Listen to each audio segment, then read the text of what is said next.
Hey guys, welcome to gossip aunty. Amitabh Bachchan यानी सदी के महानायक, जिनका नाम आज भी बच्चे, युवा, बुजुर्ग सभी की जुबान पर छाया रहता है।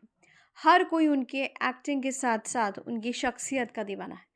उम्र के इस पड़ाव पर भी बिग बी का रुतबा कम नहीं हुआ है। वो आज भी सबके फेवरेट सुपरस्टार है। अगर हम उनकी लव लाइफ की बात करें तो अमिताभ के साथ सबसे पहले रेखा का नाम आता है।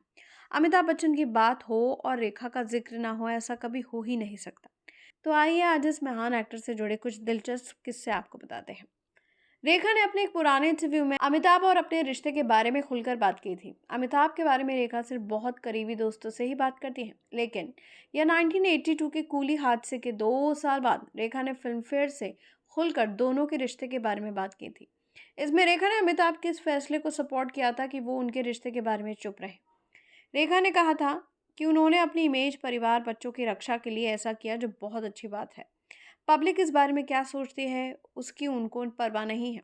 फिर दोनों का रिश्ता आखिर पब्लिक में क्यों जाना चाहिए? हमारे बीच प्यार है सो है, कोई इसके बारे में क्या सोचता है, मुझे उसकी परवाह नहीं। रेखा का कहना है कि वो पब्लिक में कहीं उनकी बातों की परवाह नहीं करती। रेखा ने साफ कहा था कि लोग उनको बेचारी कह रहे होंगे, उनके 10 जोरदार अफेयर रहे हैं। फिर भी मिस्टर बच्चन पुराने मिजाज के इंसान हैं। वो किसी को चोट नहीं पहुंचाना चाहते हैं, तो अपनी पत्नी को क्यों दुख देंगे? रेखा ने कहा था, हम इंसान हैं, हम प्यार करते हैं और एक दूसरे को ज्यों के त्यों स्वीकार करते हैं।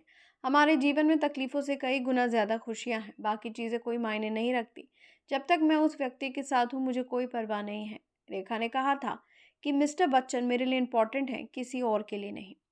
यासिर उस्मान ने किताब रेखा द अनटोल्ड स्टोरी के मुताबिक एक दौर में अमिताभ बच्चन के करीबी रहे अमर सिंह बताते हैं, एक बार शबाना आजमी ने मुझे, अमिताभ और जया को अपनी बर्थडे पार्टी में बुलाया। हम तीनों लोग एक ही कार में बैठकर उनके घर पहुंचे।